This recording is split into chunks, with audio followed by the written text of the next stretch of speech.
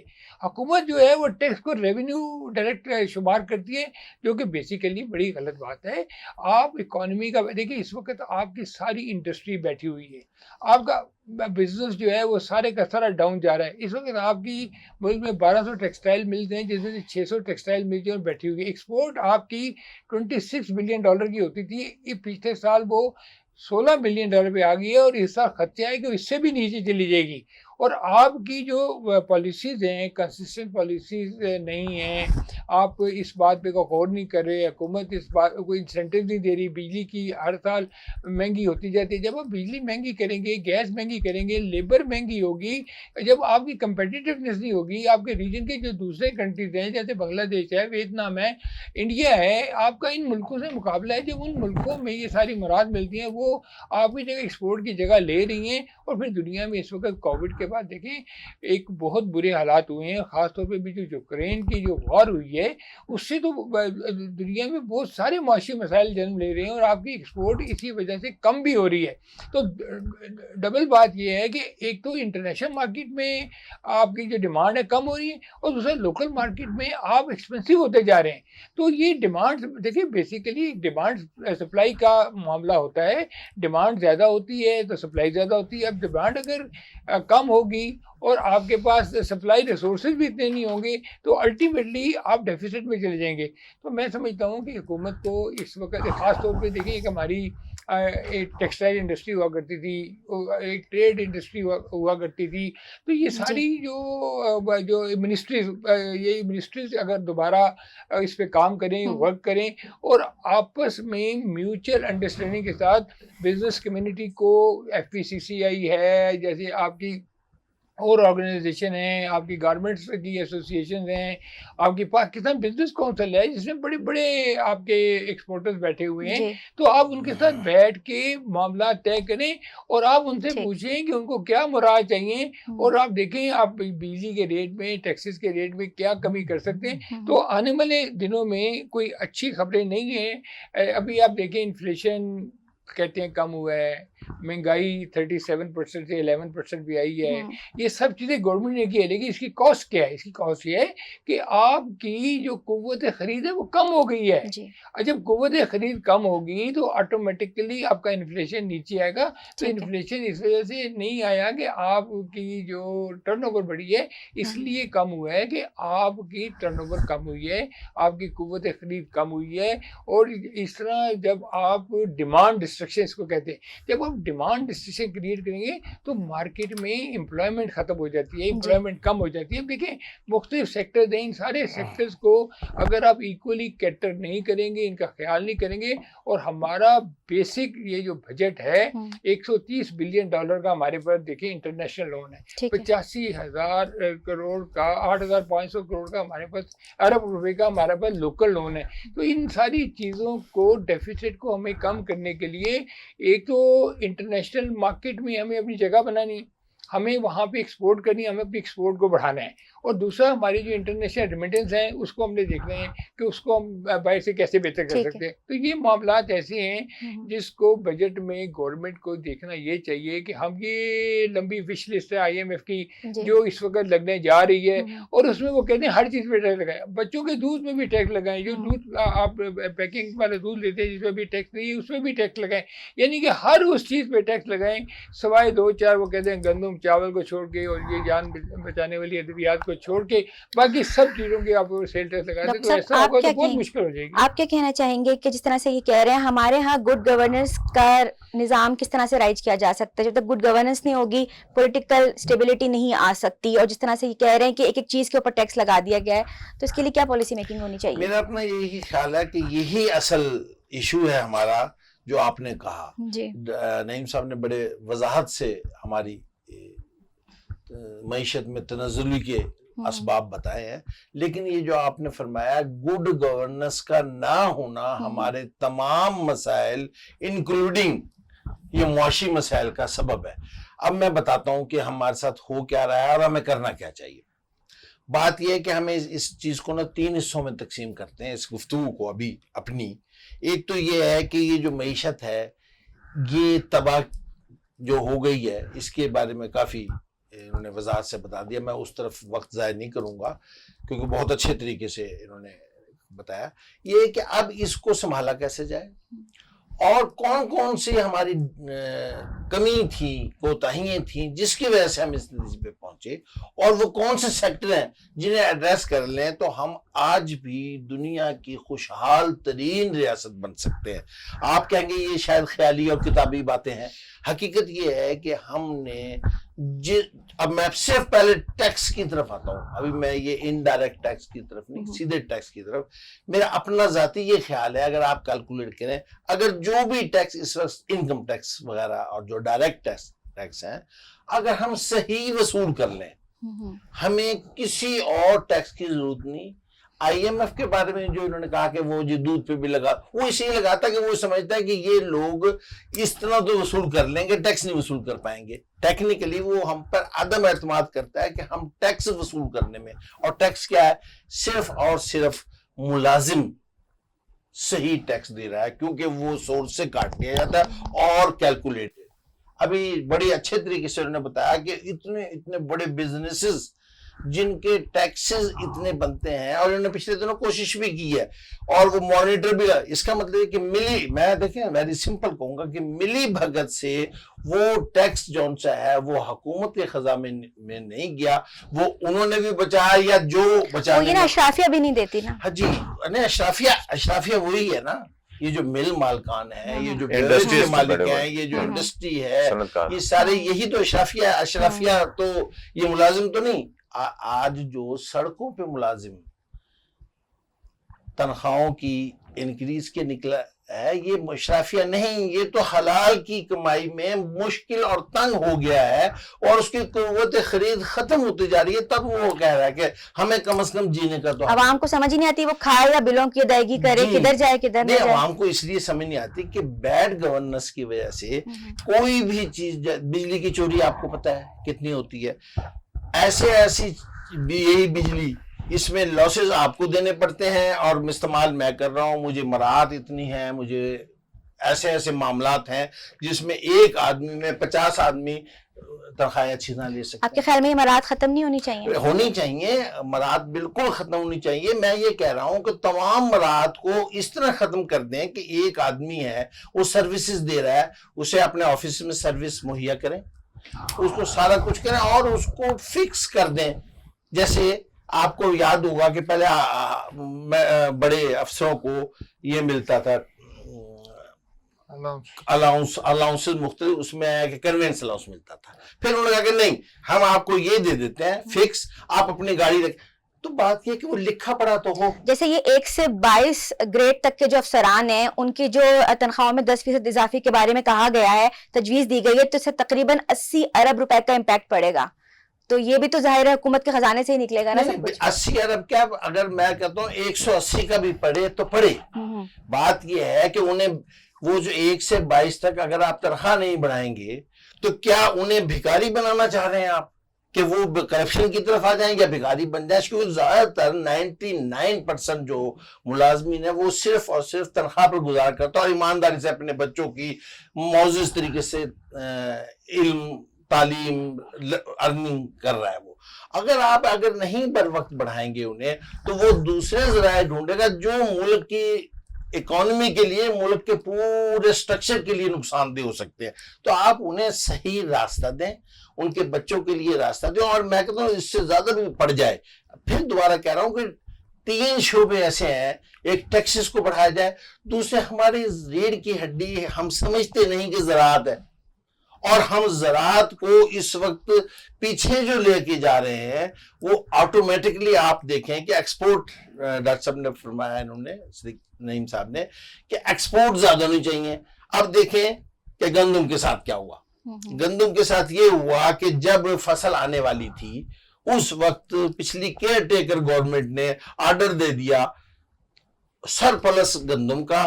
اس کا نتیجہ کیا نکلا کہ موجودہ جو گندم ہماری آئی وہ بکنے کے قابل ہی نہ رہی کیونکہ انہوں نے بلائی ہوئی تھی. اور یہ سستا پنا کیا ہے, یہ ملک کو تباہی کی طرف لے کے جا رہے ہیں. آپ یہ نہ کہیں کہ آٹا 2200 ہو گیا تو یہ اچھی بات ہے. بات یہ قوت خرید ختم کر دی گئی اور وہ زمیندار جو پورا ملک چلا رہا تھا, جب جنگ ہوئی تھی ہماری 71 کی تو ہمارے ملک کو زراعت نے سنبھالا تھا. اگر وہ بھی آپ اس طرح کر دیں گے, اس کو کھاد تو 14,000 کی ڈی اے پی اور 4,000 کا یوریا لینا پڑتا ہے. کسان کے ریٹ الگ ہیں اور گورنمنٹ کا الگ چل رہا ہے سسٹم. نہیں, میں یہ بتانا چاہ رہا ہوں کہ وہ سرمایہ دار اور وہ کمائے گا. یہ یقین رکھیں کہ یہ جو آج 2,400-2,500 نہیں لیا زمیندار سے اونے پونے, وہ تو مجبور ہیں, ان کے پاس تو اتنا نہیں کہ وہ سٹاک کر سکیں. کل کو میں جس کے پاس میں 4,000-5,000 لوں گا. تو میں یہ کہہ رہا ہوں کہ گورنمنٹ کو چاہیے یہ تھا, اگر صحیح پالیسی ہو, امپلیمنٹیشن صحیح ہو تو فوراً گندم لے کے ایکسپورٹ کر دیتی. ایکسپورٹ کرنے سے یہ ہوتا کہ ہمیں زر مبادلہ بھی ملتا. ہو سکتا ہے کہ ہمیں 100-200 روپے زیادہ دینے پڑ جاتے ہیں ایکسپورٹ کرنے میں اور مارکیٹ, انٹرنیشنل مارکیٹ. تو وہ جو سبسیڈائز کرتے ہیں اس کے بجائے ایک جینون وے ہوتا, اگلے سال بھی کسان کو یقین ہوتا کہ میں گندم اٹھاؤں گا, اگاؤں گا تو میرے وہ صحیح بکے گی. اور یہ جو چور دروازوں سے پہلے امپورٹ کرتے ہیں ہمارا زر مبادلہ, پھر ایکسپورٹ کرنے میں بھی یہ کچھ اب وہ کما لے گا. یعنی یہ زمیندار نے 2,400 کمائے اور 2,400 اس نے کمائے اور پھر ٹیکس نہیں دیا. تو ہمیں زراعت کو اور اپنے ٹیلنٹ کو ایڈریس, میں آتا ہوں حل کیا ہے. حل صرف اور صرف یہ ہے کہ ہماری یوتھ جو ہے اس کو ٹیکنالوجی کی طرف لائیں, سائنس اینڈ ٹیکنالوجی کی طرف لائیں, آئی ٹی کی طرف لائیں اور اس کو یوز کریں. ہمارے پاس اتنا پیسہ آئے گا لیکن چینلائز ہو. یعنی میں اگر 2 روپے کماتا ہوں, آٹومیٹکلی ٹیکس جون سا ہے وہ گورنمنٹ کو چلا جائے, جیسا گورنمنٹ ملازمین کو چلا جاتا ہے اسی طریقے سے بزنس مین بھی دے, اسی طریقے سے سب لوگ دیں. تو یہ حل ہے. اکنامیکل انسٹیبلٹی کے حوالے سے آنے والا بجٹ کیا رنگ لائے گا, عوام کے اوپر کوئی ریلیف ملے گا یا نہیں؟ افضل صاحب, آپ سے میں پوچھنا چاہوں گی, جس طرح سے ابھی بات ہو رہی ہے معیشت کے حوالے سے کہ سرکاری ملازمین بھی بہت مشکلات کا شکار ہیں, ہم اپنے IMF کے قرضوں تلے دبے ہوئے ہیں, کوئی پالیسی میکنگ نہیں ہے. تو اگر ہم دیکھیں تو ہمارا جو بجٹ آ رہا ہے اس میں اگر ہم بیسک 4 ایسے 4 شعبوں کی ہم بات کریں, ڈیفنس, ہیلتھ, ایجوکیشن اور اس کے ساتھ لا اینڈ فورسز, یہ 4 ایسے شعبے ہیں کہ جن میں ہائی بجٹ ہونا بہت ضروری ہے کیونکہ یہ ہمارا مین ایشو ہے. اس میں جب تک یہ چیزیں اسٹرانگ نہیں ہوں گی عوام فائدہ نہیں اٹھا سکتی. دوسری طرف اگر ہم کنسٹرکشن کی بات کریں تو کنسٹرکشنز کے حوالے سے بھی بلینز کے حساب سے ٹینڈرز ڈیلی بیسس پہ آ رہے ہوتے ہیں. تو کیا ایسا نہیں ہو سکتا کہ ملک کو معاشی بحران سے نکالنے کے لیے ایک سال اس طرح کا بجٹ بنایا جائے کہ جس میں law and forces, defence, health اور ایجوکیشن صرف اس پہ فوکس رکھا جائے اور جو کنسٹرکشن ہے اس کو تھوڑا سائڈ پہ رکھیں اور جو اس کے جو بلینز ہمارے پاس بچیں گے وہ ہم IMF کو دے کر اپنے قرضے بھی اس طرح سے کم کر سکتے ہیں؟ نہیں, ایسا نہیں ہو سکتا. دیکھیے ملک ایسے نہیں چلتے کہ آپ اس کو اسٹاپ گیپ ارینجمنٹ کے تحت ملک چلائیں. ملک تو سارے جتنے شعبے ملک کیونکہ اشرافیہ تو ٹیکس دے ہی نہیں رہے. دیکھیے وہ اشرافیہ حکومت, دیکھیں بیسک پرابلم ہے کیا, وہ سمجھنے کی بات یہ ہے کہ حکومت جو ہے وہ انکم پہ ٹیکس تو لے ہی نہیں رہی, حکومت تو خرچ پہ ٹیکس لے رہی ہے. یعنی کہ آپ بازار جاتی ہیں, آپ جا کے کوئی چیز خریدتی ہیں, کھانا کھاتی ہیں, کوئی بچوں کا سامان لیتی ہیں, کوئی گاڑی میں بیٹھتی ہیں, کوئی پیٹرول ڈلواتی ہیں, اس پہ جو خرچ کرتی ہیں گورنمنٹ اس پہ ٹیکس لے رہی ہے. اب یہ آپ دیکھا جائیں جو اینڈ ہے نا, گورنمنٹ وہاں سے شروع کرتی ہے بجائے اس کے کہ 1 سے شروع کرنے کے. اب یہ جیسے میں نے پہلے بتایا کہ 70% سے زیادہ ٹیکس گورنمنٹ اسی طرح کلیکٹ کرتی ہے کیونکہ یہاں پہ کوئی لا اینڈ آرڈر نہیں ہے, کوئی ریفارمز نہیں ہے, کوئی سسٹم نہیں ہے, کوئی پالیسیز نہیں ہے. پارلیمنٹ میں بیٹھ کے سب باتیں ہوتی ہیں, ان سب کو پتہ ہے یہ ہمارا ملک ہے. یہ جو 1100 لوگ ملک کی ڈفرینٹ صوبائی اور قومی اور سینٹ کی پارلیمنٹ سیٹوں میں بیٹھے ہوئے ہیں, ان کو اس بات کا خیال رکھنا چاہیے کہ ہماری بیسک جو ہمارا یہاں آنے کا مقصد ہے وہ لیجسلیشن ہے. ہمارا یہاں آنے کا مقصد کو کاروبار کرنا نہیں ہے, ہم نے اپنے ملک کو ڈلیور کرنا ہے. اس میں امپورٹنٹ چیز چیزیں یہ ہیں کہ آپ ملکی سطح پہ کیسی گورننس قائم کرتے ہیں, اس کے بعد نچلی سطح پہ کیسی گورننس قائم کرتے ہیں, آپ لوکل باڈیز میں کیسی گورننس قائم کرتے ہیں, آپ کس کو کتنی پاور ریلیگیٹ کرتے ہیں. اب ایف بی آر میں 22-23 ہزار لوگ بیٹھے ہوئے ہیں, تو کیا وہ اتنے سارے لوگ کیا وہ صحیح کام کریں؟ کیا ان کے پاس ڈیٹا نہیں ہے؟ ڈیجیٹل کا دور ہے, ان کو ایک چیز کا ڈیٹا ہے, ان کو ہر چیز کا پتہ ہے کون کتنے پیسے کما رہا ہے. اب دیکھیے ٹیکس جتنا اکٹھا ہوتا ہے اس کے دو پورشن ہیں. ایک تو یہ ہے کہ دنیا میں حکومت جو ٹیکس اکٹھا کرتی ہے نا, وہ ایک امانت کے طور پہ اکٹھا کرتی ہے دوبارہ اپنے عوام پہ خرچ کرنے کے لیے, ٹھیک ہے. یہاں پہ تو جو ٹیکس اکٹھا ہوتا ہے وہ تو قرضوں کی مد میں چلا جاتا ہے, سود کی مد میں چلا جاتا ہے, سرکولر ڈیٹس کی مد میں مطلب بہت سارے ہولز ہیں ہمارے, بہت ساری لیکیجز ہیں ہماری جس کو ہم پورا کر پا ہی نہیں رہے. اب حکومت کو بیسیکلی جس چیز کو کرنا ہے, ڈیفینس ایک انیویٹیبل ہے, اس پہ پیسہ خرچ کرنا ضروری ہے, ہمارے ملک کی ضرورت ہے. اس کے علاوہ اب جب ایک آدمی ٹیکس دیتا ہے تو اس کو یہ ہوتا ہے کہ یار مجھے اس کے بدلے میں کیا ملا. پاکستان میں ٹیکس دیں آپ کو کچھ بھی نہیں ملتا, آپ کے نہ بچوں کو تعلیم ملتی ہے, نہ آپ کو ہیلتھ فیسلٹی ملتی ہے, نہ آپ کو ٹرانسپورٹ فیسلٹی ملتی ہے, نہ آپ کو سیکیورٹی ملتی ہے. جیسے ابھی کہا گیا کہ جی ملک میں لا اینڈ آرڈر کی سچویشن, اب اسلام آباد میں آپ دیکھ لیں کہ روز کی 25-30 وارداتیں ہوتی ہیں اور کسی کو رپورٹ ہی نہیں ہوتی ہے. اور کراچی میں دیکھ لیں کتنے لوگ, کتنے جوان اور خوبصورت اور پڑھے لکھے لوگوں کو قتل کیا جا رہا ہے, اور کوئی مقصد نہیں اس کا, صرف ایک موبائل چھیننے کے اوپر. جہاں ملک میں یہ حالات ہو جائیں تو پھر اس ملک کا امیر جو ہے, اس ملک کی جو گورننس ہے, اس ملک کی جو حکومت ہے, پارلیمنٹ ہے, وہ اس کی ذمہ دار ہے. سب سے امپورٹنٹ چیز اگر کسی چیز کو ٹھیک کرنا ہے تو اصلاح کرنے کا طریقہ یہ ہے کہ آپ بزنس کمیونٹی کو کانفیڈنس میں لیں. دیکھیں بزنس جنریٹ ہوگا تو امپلائمنٹ جنریٹ ہوگی, امپلائمنٹ جنریٹ ہوگی تو امن آئے گا, امن آئے گا تو پولیٹیکل سٹیبلٹی آئے گی, اس کے ساتھ ساتھ آپ کی اکانومی بہتر ہوگی. آپ پوری دنیا کو دیکھ لیں, وہاں پہ اکانومی جو ہے وہ پولیٹیکل سٹیبلٹی سے زیادہ اکنامک سٹیبلٹی ہے, اور وہ امریکہ میں 500 بڑی کمپنیز ہیں جو پورے امریکہ چلا رہی ہیں, اور وہ پراپر اس کو پالیسی. اب پھر دوسرا بات یہ ہے کہ 1972 سے لے کے ابھی تک 50 سال ہو گئے, ہمارے ملک میں فورن ڈائریکٹ انویسٹمنٹ کی پرسنٹیج نہیں بڑھی. یعنی کہ 1972 میں جتنی فورن ڈائریکٹ انویسٹمنٹ تھی ابھی بھی اتنی ہی پلس, آپ 1 بلین 1.5 بلین سے زیادہ کراس نہیں کر پا رہے, اس لیے کہ جب لوگ آتے ہیں تو آپ ان کو کانفیڈنس ہی نہیں دیتے. پھر وہ جب پولیٹیکل سچویشن دیکھتے ہیں تو وہ پاکستان میں نہیں آتے, اور جب آگے انویسٹ کرتے ہیں تو ہماری حکومت جو ہے یا ہمارے جو ادارے ہیں وہ نئی پالیسی دیتے ہیں. میں تو کہتا ہوں دیکھیں ہم نے پیسہ کمانا ہے, ہم نے ڈالر کمانے ہیں, اور اس وقت آئی ٹی سب سے بڑا سیکٹر ہے, آرٹیفیشل انٹیلیجنس کا دور ہے. اگلے 5 سے 10 سال بعد ہو سکتا ہے آپ اس سیٹ پہ بیٹھ کے اینکرنگ نہ کر رہی ہوں, آپ جو روبوٹ بیٹھا ہو جو کہ اینکرنگ کر رہا ہوگا, اور یہ تمام چینلز وغیرہ اور یہ چیزیں ساری ہو سکتا ہے تو ختم ہو جائیں گی, اتنا زیادہ انٹریکشن ہو جائے گی. اب آپ کو لا میں, اب آپ کو کنسلٹنسی میں, اب آپ کو ڈرافٹنگ میں کسی کی ضرورت نہیں ہے. آپ جائیں سائٹ پہ جائیں, جو بھی آپ کا مسئلہ ہے ادھر میں لکھیں, آپ کو وہ بہترین ڈرافٹنگ کر کے دے دیتا ہے. اس چیز کو ہم نے ابھی اینٹیسپیٹ کرنا ہے. اگر ہم نہیں کریں گے, دیکھیں ہمارے اسکل ڈیولپمنٹ کا ادارہ ہے, نیفٹیک ہے, ان کے پاس تقریباً 10 ارب کا بجٹ ہے, ان کے بجٹ میں اضافہ کیا جائے, یہاں پہ بچوں کو high education, high technical vocational training کی طرف لے جایا جائے, اور ان کو جو کمپیوٹر سائنسز ہو گیا, آرٹیفیشل انٹیلیجنس ہو گئی, اور اس قسم کی جتنی بھی ماڈرن تعلیم ہے وہ دیجیے, ان کو نکالیں فکر سے, ان کو انٹرپریور بنائیں. دیکھیں اس وقت باہر بہت زیادہ ڈیمانڈ ہے, مڈل ایسٹ میں بہت زیادہ ڈیمانڈ ہے, اور ہائی اسکل جو ہے ٹیکنیکل لوگوں کی ڈیمانڈ ہے. تو حکومت کو اس سے دیکھیں ہمارے یہاں جیسے بھی کہا گیا آبادی بہت ہے. اب یہ جو آبادی ہے یہی ہماری اسٹرینتھ بھی ہے, یہی ہماری ویکنیس ہے. اسٹرینتھ یہ ہے کہ ہماری 50% آبادی 40 سال سے کم ہے, ہم اس کو پراپر یوٹیلائز کر سکتے ہیں, ان کو موٹیویٹ کر سکتے ہیں, ان کو کام سکھا سکتے ہیں. اور اگر ہم نے یہ کام نہیں کیا تو آنے والے وقتوں میں ہم جتنا بھی کمائیں گے ہمارا سارا ضائع ہو جائے گا.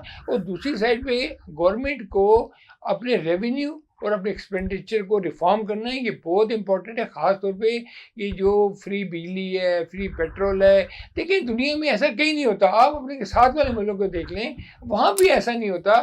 تو آپ کب تک یہ شہانہ اور یہ کلونیلزم کے دور کو آپ بھول جائیں, اس کو چھوڑ دیں. اب یہ 20-20 کنال کے گھروں میں سرکاری افسر رہنے چھوڑ دیں, اب وہ چھوٹے چھوٹے اپارٹمنٹوں میں شفٹ ہوں. اور دیکھیں باہر کی دنیا میں تو منسٹر اور پرائم منسٹر بھی ٹرینوں میں سفر کرتے آ جا رہے ہیں.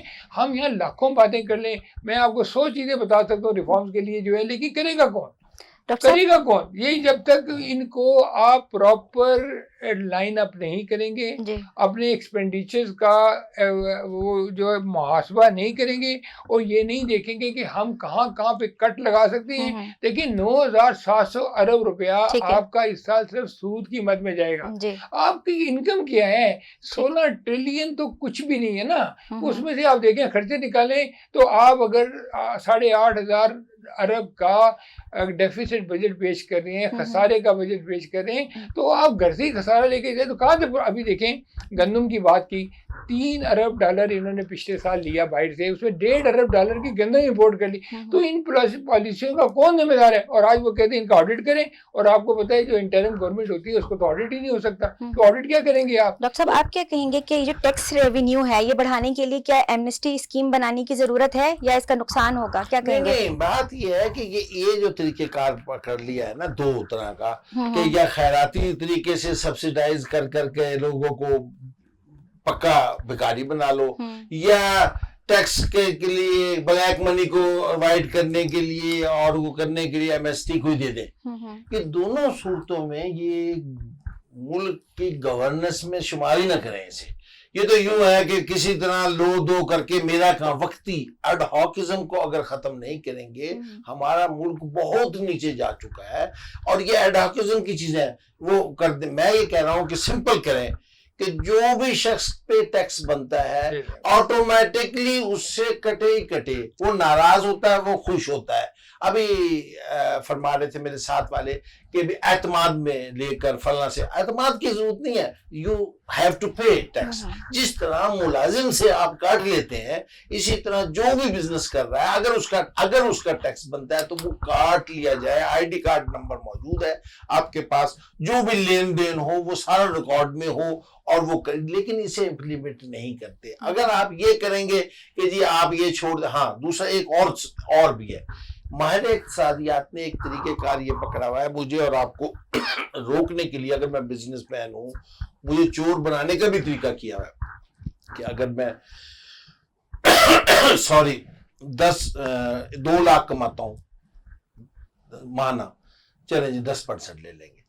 اگر میں 20 لاکھ کماتا ہوں تو 30%. لیکن اگر میں 2 ارب ملک کو ترقی دے کے میرا بزنس اتنا زیادہ ہوتا ہے تو مجھے اس سلیب میں لے جائیں گے کہ 60% تک میں بھی فرض کریں کہ حکومت کہے کہ مجھے ٹیکس دے دو اور 40% آپ رکھ لو, تو میں بے ایمان ہو جاؤں گا خود بخود. میں کہوں گا میں نے کس لیے یہ کمایا. تو آپ ایک لمیٹڈ رکھ کر ٹیکس سب دیں, یہ نہ ہو کہ جو قابو آ جائے اس سے آپ ٹیکس لیتے رہیں. دوسرے نمبر پر آپ ہرگز یہ ہتھ کنڈے استعمال نہ کریں کہ یہ چھوٹ دے دیں وہ چھوٹ دے دیں. کوئی چھوٹ کی ضرورت نہیں, صرف انکم ٹیکس پورا لیں. ہاں البتہ یہ جو چور ٹیکس ہے, آپ نارملی ایک لفظ استعمال کرتے ہیں کہ ٹیکس چور انہیں کہتے ہیں جو ٹیکس نہیں دے رہے. لیکن میں کہتا ہوں یہ چور ٹیکس ہے, یہ جو نعیم صاحب نے ذکر کیا, چور ٹیکس یہ ہے کہ آپ کے دودھ پہ بھی ٹیکس ہے, آپ کے خرچ پہ ٹیکس ہے. آپ نے پہلے جو بھی کمایا, آپ کی جو بھی ارننگ ہے, آپ کے سورس سے ٹیکس انکم ٹیکس کٹ گیا. اب آپ خریدنے گئے اس پیسے سے جس کا آپ ٹیکس دے چکے, پھر آپ ٹیکس دے رہے ہیں. آپ یہ دیکھیں کہ اس کا مطلب ہے کہ آپ ایک بس رولنگ سٹون بنے ہوئے ہیں نا. وہ بندہ جس کو ایمانداری سے ٹیکس کلیکٹ کرنا چاہیے تھا, وہ محکمہ جسے ایمانداری سے ٹیکس کلیکٹ کرنا چاہیے تھا, وہ پارلیمنٹ جس نے ایمانداری سے ٹیکس کو خرچ کرنا تھا, یہ تو وہ وہاں پہ آ کے لیپس ہیں. تو بات یہ ہے کہ آرام سے اس ملک میں سارا کچھ آپ گین کر سکتے ہیں, سارا کچھ لے سکتے ہیں, صرف ایک چیز ہو کہ ڈیڈیکیشن ہو. اور خدا کے لیے تمام سیاسی جماعتیں, تمام ادارے ابھی آنکھیں کھول لیں, یہ میری وارننگ ہے. اگر آپ نے آنکھیں نہ کھولی اور ایک ہو کر جو بھی پالیسی بنائی ملک کی بہتری کے لیے نہ بنائی، اور سب کو پتا ہے کہ ملک کی بہتری کے لیے کون کون سی چیز کرنی چاہیے. یہ گفت و شنید کا وقت نہیں، ساری چیزیں سب کو پتا ہے. تو تمہاری داستان تک بھی نہ ہوگی داستانوں میں، کسی خوش فہمی میں نہ رہیں. یہ آئی ایم ایف تو ایک دفعہ دے دے گا، 2 دفعہ. آپ تو آئی ایم ایف کیا، آپ دینے والے بنے.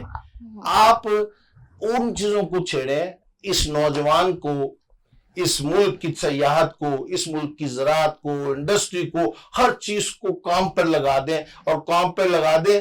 اور آپ ایسی ارننگ کریں گے کہ آپ تو لوگوں کو دیتے پھریں گے. تو صرف ایمانداری کی ضرورت ہے، پالیسی میکرز کے ایماندار ہونے کی ضرورت ہے.